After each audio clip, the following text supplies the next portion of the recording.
ಹಣ ಬಂದ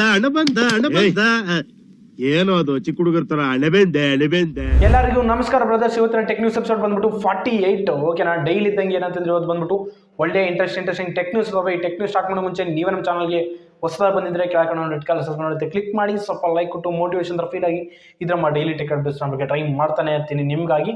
so ಇನ್ನಕ್ಕೆ late ಈ ವಿಡಿಯೋ ಸ್ಟಾರ್ಟ್ ಮಾಡೋಣ. ಇಲ್ಲಿಷ್ಟಲ್ಲಿ ಫಸ್ಟ್ ಟೆಕ್ ನ್ಯೂಸ್ ಬಂದ್ಬಿಟ್ಟು ನಮ್ಮಿಂದ ಐಕು ಕಡೆಯಿಂದ ಐಕು Z7 5G ಈ ಮೊಬೈಲ್ ಬಂದ್ಬಿಟ್ಟು ಲಾಂಚ್ ಆಗುತ್ತೆ ಅಂತ ಅನ್ಕೊಂತಿದ್ವಿ. ಬಟ್ ಅಂತಂದ್ರೆ ಇವತ್ತು ಆಗ್ಬಿಟ್ಟೈತೆ. ಓಕೆನಾ, ಈ ಮೊಬೈಲ್ ಫಸ್ಟ್ ಆಫ್ ಆಲ್ ಬಂದ್ಬಿಟ್ಟು ಈ ಮೊಬೈಲ್ ಸ್ಪೆಸಿಫಿಕೇಶನ್ಸ್ ವಿಷಯಕ್ಕೆ ಬಂದ್ರೆ ಮಾತ್ರ ಈ ಮೊಬೈಲು ಇದರಲ್ಲಿ ಪ್ರೋಸರ್ ಬಂದ್ಬಿಟ್ಟು MediaTek Dimensity 920 ಈ ಪ್ರೋಸರ್ ಯೂಸ್ ಮಾಡೋದು ಅಂತ ಹೇಳ್ಬೋದು. ಒಳ್ಳೆ ಪ್ರೋಸರು. ಹಾಗೆ ಇದರಲ್ಲಿ ಡಿಸ್ಪ್ಲೇ ಬಂದ್ಬಿಟ್ಟು AMOLED ಡಿಸ್ಪ್ಲೇ ಇದೆ ಅಂತ ಹೇಳ್ಬೋದು. ನೆಕ್ಸ್ಟ್ ಬಂದ್ಬಿಟ್ಟು ಅಂದರೆ ಇದರಲ್ಲಿ 4500 mAh ಬ್ಯಾಟ್ರಿ ಇರುತ್ತೆ, 44 ವ್ಯಾಟ್ಗೆ ಚಾರ್ಜಿಂಗ್ ಸಪೋರ್ಟ್ ಮಾಡುತ್ತೆ ಅಂತ ಹೇಳ್ಬೋದು. ನೆಕ್ಸ್ಟ್ ಇದರಲ್ಲಿ ಮೋಷನ್ ಕಂಟ್ರೋಲ್ ಇರುತ್ತೆ. ಇದು ಬಂದ್ಬಿಟ್ಟು ಡೆಡಿಕೇಟೆಡ್ ಗೇಮರ್ಸ್ಗೆ ಮಾತ್ರ the best mobile ಐಕು Z7 5G. ನಿಜವಾಗ್ಲೂ ಸಖತ್ತಾಗಿರುತ್ತೆ ಮೊಬೈಲ್, ಮಾತ್ರ ಬೆಂಕಿಯಾಗಿರುತ್ತೆ. ನೆಕ್ಸ್ಟ್ ಬಂದ್ಬಿಟ್ಟು ಏನಂತಂದರೆ ಇದರಲ್ಲಿ ಇನ್ನೂ ಭಾಳಷ್ಟು ಇದಾವೆ. ಓಕೆನಾ, ಇದರಲ್ಲಿ ಕ್ಯಾಮ್ರಾ ವಿಷಯಕ್ಕೆ ಬಂದರೆ ಮಾತ್ರ 64 ಮೆಗಾ ಪಿಕ್ಸೆಲ್ ಐತೆ ಅಂತ ಹೇಳ್ಬೋದು. ನೆಕ್ಸ್ಟ್ ಇದರಿಂದ ಏನಂತಂದರೆ ಈಗ ಯಾವುದೇ ಥರ ವೇಸ್ಟ್ ಕ್ಯಾಮ್ರಾಸ್ ಕೊಟ್ಟಿಲ್ಲ, ಎಂಥ ಡ್ಯೂಲ್ ಕ್ಯಾಮ್ರಾ ಕೊಟ್ಟವ್ರೆ. ಅದು ಮೇನ್ ಕ್ಯಾಮ್ರಾ ಬಂದ್ಬಿಟ್ಟು 64 ಮೆಗಾ ಪಿಕ್ಸೆಲ್ ಐತೆ. ನೆಕ್ಸ್ಟ್ ಬಂದ್ಬಿಟ್ಟು ನಮಗೆ ಇನ್ನೊಂದು 2 ಮೆಗಾ ಪಿಕ್ಸೆಲ್ಲು ಡೆಪ್ತ್ ಸೆನ್ಸರ್ ಐತೆ. ಅದು ಯೂಸ್ಫುಲ್ ಅಷ್ಟೇ. ಅವು ಅಲ್ಟ್ರಾ ವೈಡ್ ಆ್ಯಂಗಲು, ಅವು ಮೈಕ್ರೋ ಕ್ಯಾಮ್ರಾ ಅವೆಲ್ಲ ವೇಸ್ಟು, ಸುಮ್ಮನೆ ಇದ್ದು ವೇಸ್ಟು. ಸೊ ಈ ಥರ ಎಲ್ಲ ಸ್ಪೆಸಿಫಿಕೇಶನ್ಸಿಂದ ಬರ್ತಿದೆ ಅಂತ ಹೇಳ್ಬೋದು. ಸೂಪರ್, ಇದು ಡೆಡಿಕೇಟೆಡ್ ಟು ಗೇಮರ್ಸ್ಗೆ. ಈ ಮೊಬೈಲ್ನ ಪ್ರೈಸ್ ವಿಷಯಕ್ಕೆ ಬಂದರೆ ಮಾತ್ರ ಇದರಲ್ಲಿ ಪ್ರೈಸ್ ಬಂದ್ಬಿಟ್ಟು ಏನಂತಂದರೆ 6GB RAM 128GB ನೀವೇನಾದರೂ ಮೊಬೈಲ್ ತಂದಿದ್ರೆ ಅಂದರೆ ಅಪ್ರಾಕ್ಸಿಮೇಟ್ಲಿ 18,999 ರೂಪಾಯಿ ಕಟ್ಟಬೇಕಾಗುತ್ತೆ. ಹಾಗೆ 8GB RAM 256GB ಈ ವೇರಿಯಂಟಲ್ಲಿ ತಗೊಂತಿದ್ರೆ ಮಾತ್ರ ಹತ್ರ ಬಂದ್ಬಿಟ್ಟು 20,000. ಓಕೆನಾ, 20,000ಕ್ಕೆ ₹1 ಕಮ್ಮಿ. ಆ ಲೆವೆಲ್ ಅಂತಂದರೆ ನೀವು ಅಮೌಂಟ್ ಪೇ ಮಾಡೋಕ್ಕಾಗುತ್ತೆ. ಇಲ್ಲ ನಾವೇನು ಡಿಸ್ಕೌಂಟಲ್ಲಿ ತಂತಂದ್ರು ಸಹ ನಮಗೇನಂತಂದರೆ 1500 ರೂಪಾಯಿ ನಮಗೆ ಡಿಸ್ಕೌಂಟ್ ಸಿಗುತ್ತೆ. ಸೊ ಡಿಸ್ಕೌಂಟ್ ತಗೊಂಡು ನಾವು ಅಂತಂದರೆ ಈಸಿಯಾಗಿ ಮೊಬೈಲ್ನ ಪರ್ಚೇಸ್ ಮಾಡ್ಬೋದು. ಇದು ಡೆಡಿಕೇಟೆಡ್ ಟು ಗೇಮರ್ಸ್ಗೆ. ನೋಡಿ ಒಂದ್ಸರಿ ಕಣ್ಣಾಕ್ರಿ ಯಾವ ಥರ. ನನಗಂತೂ ಇನ್ನು ಹೇಳಕ್ಕೆ ಬರಲ್ಲ. ಇನ್ನು ಕೆಲವು ದಿನ ಆದಮೇಲೆ ಆಫರ್ಗಳಲ್ಲಿ, ದೀಪಾವಳಿ ಆಫರ್ಗಳೆಲ್ಲ ಅಂತಂದರೆ ಇನ್ನು ಭಾಳಷ್ಟು ಕಮ್ಮಿ ಬರ್ತವೆ ಮೊಬೈಲ್ಸ್. ಓಕೆ, ಅವಾಗ ಡೀಪ್ ಕಮ್ಮಿ ಇರ್ತವೆ, ಬೇಕಾದ್ರೆ ತಗೋಬೋದು ಅವರು. ಇಲ್ಲಿಷ್ಟಲ್ಲಿ ನೆಕ್ಸ್ಟ್ ನ್ಯೂಸ್ ಬಂದ್ಬಿಟ್ಟು ನಮಗೆ ಏನಂತಂದರೆ ಇಲ್ಲಿ ಹಾಂಗ್ಕಾಂಗ್ನಲ್ಲಿ ಒಂದು ಇದೈತೆ. ಓಕೆನಾ, ಒಂದು ಕಂಪ್ನಿ ಐತೆ ನೆಟ್ರಾಗಿಯನ್ ಅಂತ. ಸೊ ಇದು ಬಂದ್ಬಿಟ್ಟು ವೆಬ್ ಸಾಫ್ಟ್ ಕಂಪ್ನಿ ಅಂತ ಹೇಳ್ಬೋದು. ಇದರಲ್ಲಿ ಏನಂತಂದರೆ ಈ ಕಂಪ್ನಿ CEO ಯಾರು ಗೊತ್ತಾ? ಇದು ಚಾಟ್ ಬಾಟ್, ನಿಮಗೆ ಗೊತ್ತಾ, ಆರ್ಟಿಫಿಷಿಯಲ್ ಇಂಟೆಲಿಜೆನ್ಸ್ ಏನಂತಂದರೆ ಚಾಟ್ ಬಾಟ್. ಇದು ಏನಂತಂದರೆ ಈ ಕಂಪ್ನಿ CEO ಆಗಿ ನೇಮಿಸುವ ಪ್ರೆಸೆಂಟ್ ವರ್ಕ್ ಮಾಡ್ತಿದೆ ಅಂತ ಹೇಳ್ಬೋದು. ಅಂದರೆ ಚಾಟ್ ಬಾಟ್ ಏನು ವರ್ಕ್ ಮಾಡುತ್ತೆ ಗುರು ಅಂತಂದರೆ ಇದು ಯಾವಾಗ ನೇಮಿಸಿದ್ರೋ ಅವಾಗಿಂದ ಬಂದ್ಬಿಟ್ಟು ಅಂತಂದರೆ ಈ ಕಂಪ್ನಿ ಮಾತ್ರ ಸ್ಟಾಕ್ ವ್ಯಾಲ್ಯೂಸ್ ಮಾತ್ರ ಭಾಳಷ್ಟು ಏನಂತಂದರೆ ಬೆಳೆದು ಬಿಡ್ತಂತೆ. ಈಗ ಬೆನಿಫಿಟ್ ಜಾಸ್ತಿ ಬೆಳೆತು, ಇನ್ಕಮ್ ಭಾಳಷ್ಟು ಬೆಳೆದು ಬಿಡ್ತಂತೆ. ಅದೇ ಥರ ಬಂದ್ಬಿಟ್ಟಿನ ಓಕೆನಾ, ಕೆಲವೊಂದು ರಿಸ್ಕ್ ಏನಾದರೂ ರಿಲೇಟೆಡ್ ಪ್ರಾಬ್ಲಮ್ಸ್ ಇದ್ದರೆ ಮಾತ್ರ ಈಸಿಯಾಗಿ ರಿಸಾಲ್ವ್ ಮಾಡುತ್ತೆ. ಓಕೆನಾ, ಯಾವ ರೀತಿಲಿ ರಿಸಾಲ್ವ್ ಮಾಡೋಕ್ಕಂತ ಭಾಳಷ್ಟು ಥಿಂಕ್ ಮಾಡುತ್ತೆ ಅಂತ ಹೇಳ್ಬೋದು. ನೆಕ್ಸ್ಟು ಇದರಿಂದ ಬೆನಿಫಿಟ್ಸ್ ಏನಂತಂದರೆ ನಾವು ಇದಕ್ಕೆ ಏನಂದ್ರೆ ಅಮೌಂಟ್ ಕೊಟ್ಟೋ ಅವಶ್ಯಕತೆ ಇಲ್ಲ ಬ್ರದರ್. ಅಮೌಂಟ್ ಕೊಟ್ಟೋ ಅವಶ್ಯಕತೆ, ಯಾವುದೊಂದು ಸ್ಯಾಲ್ರಿ ಕೊಡೋ ಅವಶ್ಯಕತೆ ಇಲ್ಲ ನಮಗಂತಂದರೆ 24 hours ಏನಂತಿದ್ರು ವರ್ಕ್ ಮಾಡ್ತಾನೆ ಇರ್ತೈತೆ. ಸೊ ಆ ರೀತಿ ಏನಂತಿದ್ರೆ ಫುಲ್ ಬೆನಿಫಿಟ್ಸ್ ಇದಾವೆ ಅಂತ ಹೇಳ್ಬೋದು. ನಿಜವಾಗ್ಲೂ ಇದೊಂಥರ ಒಂದು ಸೂಪರ್ ಅಲ್ವಾ. ಬಟ್ ಏನಂತಂದ್ರೆ ಇದನ್ನ ನಂಬ್ಕೊಂಡೆ ನಾವೆಲ್ಲ ಜೀವನ ನಡೆಸೋದಕ್ಕಾಗಲ್ಲ. ಕಂಪ್ನಿ ಹೇಳೋಕ್ಕಾಗಲ್ಲ ಮುಂದಿನ ದಿನದಲ್ಲಿ ಇದು ಇವಾಗ ಇನ್ಕಮ್ ಕೊಡುತ್ತೆ, ನಾಳೆ ಮುಂಜಾನೆ ಅಂದರೆ ಒಂದು ಹೇಳೋಕ್ಕಾಗಲ್ಲ. ಕೆಲವೊಂದು ಸಿಚುವೇಶನ್ ಬಂದಾಗ ಬದುಕ್ಸದ ಸಾಯಿಸ್ಬಿಡುತ್ತೆ ಆ ರೀತಿಲಿ. ಬಟ್ ಅಷ್ಟು ಬೇಗ ಸಾಯಿಸಲ್ಲ, ಇರ್ತಾರೆ ಹಿಂದೆ ಆಪ್ರೇಟ್ ಮಾಡೋರು ಇರ್ತಾರಲ್ಲ. ಸೊ ಅವ್ರದ್ದೇ ಕೈವಾಡ, ಸುಮ್ಮನೆ ಹೆಸರಿಗಷ್ಟೇ ಚಾಟ್ ಬಾಟ್ ಅಂತ. ಸೊ ಇದಿಷ್ಟು ಏನಂತಂದ್ರೆ ನಮಗೆ ಇದೊಂದು ಓಕೆನಾ, ಚಾಟ್ ಬಾಟ್ ಒಂದು ಕಂಪ್ನಿ CEO ಆಗಿರೋ ವಿಚಾರ.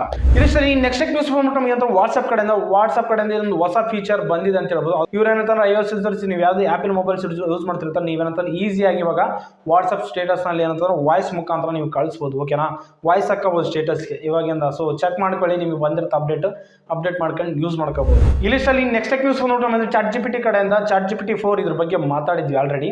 ಸೊ ಏನಲ್ಲಿ ChatGPT 4 ಬಂದ್ಬಿಟ್ಟು ಅಂದರೆ ಇವಾಗ ಇವತ್ತಿನ ದಿನದಿಂದ ಸಬ್ಸ್ಕ್ರಿಪ್ಷನ್ ಅವೈಲೇಬಲ್ ಇದೆ ಅಂತ ಹೇಳ್ಬೋದು. ನಾವು ಬೇರೆ ಕಂಟ್ರಿಯಲ್ಲಿ ನಾವೇನಾದರೂ ತಗೊಳಂಗಿದ್ರೆ ಓಕೆನಾ, ಇದನ್ನು ಸಬ್ಸ್ಕ್ರಿಪ್ಷನ್ ಮಾಡ್ಕೊಳಂಗಿದ್ರೆ $20 ಪೇ ಮಾಡೋಕ್ಕಾಗುತ್ತೆ. ಬಟ್ ನಮ್ಮ ಇಂಡಿಯಾದಲ್ಲಿ ಬಂದ್ಬಿಟ್ಟು ಅಂದರೆ 1900 ಸಮಥಿಂಗ್ ಪೇ ಮಾಡೋಕ್ಕಾಗುತ್ತೆ. ಓಕೆನಾ, $20 ಕನ್ವರ್ಟ್ ಮಾಡಿದ್ರೆ 1600. ನಮಗೆ ಎಕ್ಸ್ಟ್ರಾ ನಮಗೆ ₹300 ಚಾರ್ಜಸ್ ಬೀಳುತ್ತೆ. ಯಾಕಂತಂದರೆ ಈ ದೇಶದಿಂದ ಮತ್ತೊಂದು ದೇಶಕ್ಕೆ ನಾವು ಅಮೌಂಟ್ ಕಳಿಸ್ತಿದ್ವಲ್ಲ, ಅದಕ್ಕಾಗಿ ಬಂದ್ಬಿಟ್ಟು ಹತ್ತತ್ರ ₹300 ನಮಗೆ ಅಂತಂದರೆ ಮೇಲೆ ಜಾಸ್ತಿ ಬೀಳುತ್ತೆ ಅಂತ ಹೇಳ್ಬೋದು. ಬಟ್ ಏನಂತಂದರೆ ಮಂತ್ಲಿ ನಾವು ₹300 ಎಕ್ಸ್ಟ್ರಾ ಕಟ್ಟಿ ಅಂತ ಹೋಗೋದಕ್ಕಾಗಲ್ಲ. ಹತ್ತತ್ರ ಬಂದ್ಬಿಟ್ಟು 1900 ಸಮಥಿಂಗ್ ಚಿಲ್ಲರೆ ಆಗುತ್ತೆ. ನೀವು ಬೇರೆ ದೇಶದಾಗಿಲ್ಲ ಅಂತಂದ್ರೆ ಒಂದು ಹತ್ರ ಬಂದ್ಬಿಟ್ಟು ಅಂದರೆ ₹1400 ಕಟ್ಟಬೇಕಾಗುತ್ತೆ ಬೇರೆ ಕಂಟ್ರಿಯಲ್ಲಿ ಇದ್ದಿದ್ರೆ. ಬಟ್ ನಮ್ಮ ಇಂಡಿಯಾದಲ್ಲಿ ಅಂತಂದ್ರೆ ದೇಶದಿಂದ ನಡೀತೈತಲ್ಲ, RBI ಓಕೆನಾ, RBI ಬಂದ್ಬಿಟ್ಟು ₹300 ನಮಗೆ ಚಾರ್ಜಸ್ ಆಗ್ತೈತೆ ಅಂತ ಹೇಳ್ಬೋದು. ಭಾಳಷ್ಟು ಜನ ಇದನ್ನ ಪರ್ಚೇಸ್ ಮಾಡೋಕ್ಕೆ ಟ್ರೈ ಮಾಡ್ತಿದ್ದಾರೆ. ಸೊ ಅಮೌಂಟ್ ಪೇ ಆಗ್ತಿಲ್ಲ ಅಂತೆ. ಸೊ ಇದೇ ಮೇನ್ ಇಶ್ಯೂ ಇರುತ್ತೆ ನನಗೆ ಅನ್ಸಿದ ಮಟ್ಟಿಗೆ. RBI ಗೈಡ್ಲೈನ್ಸ್ ಪ್ರಕಾರ ಏನಂತಂದರೆ ವಿದೇಶಿಗೆ ಅಮೌಂಟ್ ಕಳಿಸ್ತಿರುವಾಗ ಏನಂತ ಮಿನಿಮಮ್ ಬಂದ್ಬಿಟ್ಟು ಚಾರ್ಜಸ್ ಇದ್ದೇ ಇರ್ತವೆ. ಸೊ ಏನು ಮಾಡೋಕ್ಕೆ ಬರಲ್ಲ.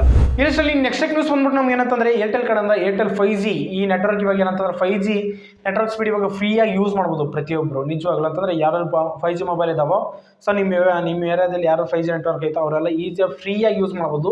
ಅನ್ಲಿಮಿಟೆಡ್ ಡಾಟಾ, ಯಾವುದೊಂದು ಡಾಟಾ ಲಿಮಿಟ್ ಇಲ್ಲ. ಓಕೆನಾ, ನೀವೇನಾದ್ರೂ 239 ಈ ಪ್ಲಾನ್ನ ನೀವು ಯಾರಾದರೂ ರೀಚಾರ್ಜ್ ಮಾಡಿಸ್ಕೊಂಡಿದ್ರೆ ಅವ್ರಿಗೆ ಬಂದ್ಬಿಟ್ಟು ಏನಂತ ನಿಮಗೆ ಏರ್ಟೆಲ್ ಥ್ಯಾಂಕ್ಸ್ ಆ್ಯಪ್ನಲ್ಲಿ ನಿಮಗೆ ಒಂದು ನೋಟಿಫಿಕೇಶನ್ ಬರುತ್ತೆ. ನೀವು ಅದನ್ನು ಓಕೆ ಮಾಡ್ಕೊಂಡ್ರೆ ಮಾತ್ರ ನಿಮ್ಗೆ ಬಂದ್ಬಿಟ್ಟು ಅನ್ಲಿಮಿಟೆಡ್ 5G ಡಾಟಾ ಯೂಸ್ ಮಾಡ್ಬೋದು. ಅದು ಯೂಸರ್ ಎಕ್ಸ್ಪೀರಿಯನ್ಸ್ ತಗೋಬೋದು 5G ನೆಟ್ವರ್ಕ್ ಯಾವ ಥರ ಸ್ಪೀಡ್ ಇದೆ ಅಂತ. ಸೊ ಒಂದ್ಸಲ ನೀವು ಟ್ರೈ ಮಾಡಿ, ನೀವೇನಾದರೂ 5G mobile 5G network use ಮಾಡ್ತೀರಾ ಮಾತ್ರ ಇದು ಒಂದ್ಸಲ ಟ್ರೈ ಮಾಡಿ, ಅನ್ಲಿಮಿಟೆಡ್ ಡಾಟಾ ನಿಮಗೆ ಬರುತ್ತೆ.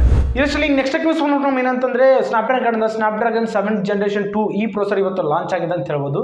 ನಾವು 7th Generation 1 ಪ್ರೊಸೆಸರ್ಗೆ ಕಂಪೇರ್ ಮಾಡಿದ್ರೆ ಮಾತ್ರ ಇದು 50% ಬೆಟರ್ ಎಕ್ಸ್ಪೀರಿಯನ್ಸ್ ಕೊಡುತ್ತೆ ನಮಗೆ.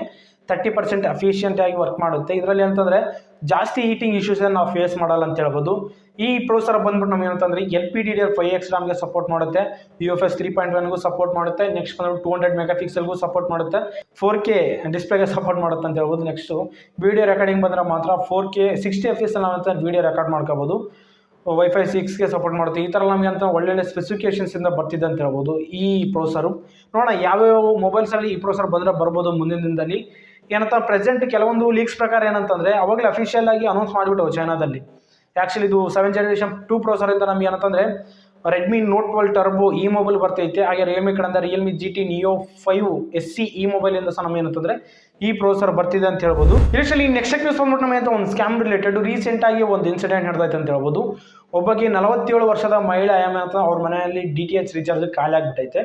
ಖಾಲಿ ಆದ ತಕ್ಷಣ ಕಸ್ಟಮರ್ ಕೇರ್ ನಂಬರ್ ಇಲ್ಲ. ಓಕೆನಾ, ಜಸ್ಟ್ ರೀಚಾರ್ಜ್ ಮಾಡೋಕ್ಕೆ ಯಾವ ಪ್ಲಾನು ಅಂತ ಗೊತ್ತಿಲ್ಲ ಆಮೇಲೆ. ಜಸ್ಟ್ ಕಸ್ಟಮರ್ ಕೇಳಿ ಕಾಲ್ ಮಾಡಿ ಕೇಳೋದಕ್ಕೆ ಟ್ರೈ ಮಾಡಿದ್ದಾಳೆ. ಅದು ಎಲ್ಲಿ ಹುಡುಕಿದಾಳೆ ಕಸ್ಟಮರ್ ಕೇರ್ ಕಂಪ್ನಿ ಗೂಗಲಲ್ಲಿ ಸರ್ಚ್ ಮಾಡಿದಾಳೆ. ಗೂಗಲ್ನ ಸರ್ಚ್ ಮಾಡಿ ಏನಂತಂದರೆ ಕಾಲ್ ಮಾಡಿದ್ದಾಳೆ. ಕಾಲ್ ಮಾಡಿದ ತಕ್ಷಣ ಏನಂತಂದರೆ ಅವ್ರು ಫಸ್ಟ್ ಟೈಮ್ ಲಿಫ್ಟ್ ಮಾಡಿಲ್ಲ. ಆಮೇಲೆ ನೆಕ್ಸ್ಟ್ ಡೇ IMಗೆ ಕಾಲ್ ಬಂದೈತೆ. ಓಕೆನಾ, ಅವ್ರು ಏನಂತ ಆ ಕಾಲ್ನಲ್ಲಿ ನಿಮಗೆ ರೀಚಾರ್ಜ್ ಮಾಡೋಕ್ಕೆ ನಾವು ಹೆಲ್ಪ್ ಮಾಡ್ತೀವಿ ಅಂತೇಳಿ IMನ ಅಕೌಂಟಿಂದ 81,000 ರೂಪಾಯಿ ಕದ್ದಿದ್ದಾರೆ ಅಂತ ಹೇಳ್ಬೋದು. 81,000 ರೂಪಾಯಿ ಕದ್ದಿದ್ದಾರೆ ಅಂತ ಹೇಳ್ಬೋದು.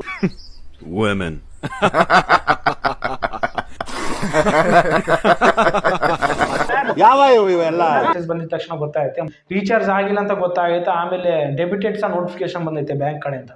ಅವಾಗ ಗೊತ್ತಾಗಿದೆ ಅಮ್ಮ ಮೋಸ ಆಗಿದ್ದಾಳಂತ. ಸೊ ಹುಷಾರಾಗಿರಿ. ಯಾವುದೇ ಥರ ನೀವಂತೆ DTH ರೀಚಾರ್ಜ್ ಮಾಡೋದಕ್ಕೆ ನೀವೇ ಗೂಗಲ್ಗೆ ಆ ರೀತಿಯಲ್ಲಿ ಹೋಗೋ ಅವಶ್ಯಕತೆ ಇಲ್ಲ. ಓಕೆನಾ, ನಿಯರ್ ಬೈ ಯಾವೆಲ್ಲ ಇದ್ರೆ ಸಹ ನೀವೇನಂತಂದ್ರೆ ಈಸಿ ಫೋನ್ಪೇ ಅವೆಲ್ಲ ಇದಾವಲ್ಲ ಈಸಿಯಾಗಿ ನೀವಂತ ರೀಚಾರ್ಜ್ ಮಾಡ್ಕೋಬೋದು. ಏನು ಮಾಡ್ತೀರಾ? ಸೊ ನೋಡಿ ಟ್ರೈ ಮಾಡಿ. ಈ ಥರ ಎಲ್ಲ ಹೊಡ್ಲಿಕ್ಕೆ ಗೂಗಲ್ ಹೊಡ್ಲಿಕ್ಕೆ ಗಂಟೆಗೆ ಹೋಗ್ಬೇಡಿ. ಈ ಥರ ನಂಬರ್ ಸರ್ಚ್ ಮಾಡೋಕೆ ಹೋಗ್ಬಿಡಿ. ಸರ್ಚ್ ಮಾಡಿದ್ರೆ ಭಾಳಷ್ಟು ಜಸ್ಟ್ ಅಂತಂದ್ರೆ ಗೂಗಲ್ ಕೆಲವೊಂದು ವೆಬ್ಸೈಟಲ್ಲಿ ರೆಕಾರ್ಡ್ ಮಾಡ್ತಾರಲ್ಲ ಹೋಟ್ಲಲ್ಲಿ ಅಂತ ನೋಡ್ಸುತ್ತೆ ಅಷ್ಟೇ ಬಿಟ್ಟು ಕರೆಕ್ಟಾಗಿ ಅದೇ ಮೊಬೈಲ್ ಸರ್ವಿಸ್ ಸೆಂಟರ್ ನಂಬರ್ ಅಂತ ಆ ರೀತಿ ಎಲ್ಲ ನೋಡ್ಸಲ್ಲ. ಓಕೆನಾ, ಅದು ನೆನಪಿಟ್ಕೊಳ್ಳಿ. ಯಾವತ್ತು ಆ ಥರ ಟ್ರೈ ಮಾಡೋಕೆ ಹೋಗ್ಬೇಡಿ ಪ್ರತಿಯೊಬ್ಬರು.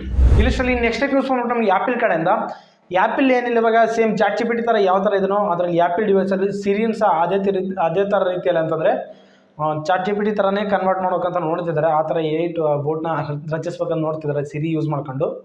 ಏನಂತಂದರೆ ಸಿರಿನ ಯೂಸ್ ಮಾಡ್ಕೊಂಡು ಇವಾಗ ChatGPT ಯಾವ ಥರ ವರ್ಕ್ ಮಾಡುತ್ತೋ ಆ ರೀತಿಯಲ್ಲಿ ವರ್ಕ್ ಮಾಡಿಸ್ಬೇಕಂತ ವರ್ಕ್ ಮಾಡಿದ್ರೆ ಅಂತ ಹೇಳ್ಬೋದು. ಟೆಸ್ಟ್ ಮಾಡ್ತಾರೆ ಕೆಲವೊಂದು ವಾರಕ್ಕೆ ಟೆಸ್ಟ್ ಮಾಡ್ತಿರಂತೆ ಇಂಜಿನಿಯರ್ಸ್ ಮುಖಾಂತರ. ಇವ್ರು ಇಂಜಿನಿಯರ್ಸ್ ಹೇಳೋದ್ರ ಪ್ರಕಾರ ಅಂತಂದರೆ ಮೇ ಬಿ ಆಗಬಹುದು ಆಗದಿರಬಹುದು ಅಂತ ಅವ್ರಿಗೆ ಕ್ಲಾರಿಟಿ ಇಲ್ಲ, ಜಸ್ಟ್ ಹೇಳ್ತಿದ್ದಾರೆ. ನೀವೇನಂತಂದ್ರೆ ಇದರಲ್ಲಿ ಸಿರಿಯಲ್ಲಿ ಬಂದ್ಬಿಟ್ಟು 20 ಲ್ಯಾಂಗ್ವೇಜಸ್ನ ಬಿಲ್ಟ್ ಮಾಡೋಕ್ಕಂತ ಟ್ರೈ ಮಾಡ್ತಿರಂತೆ.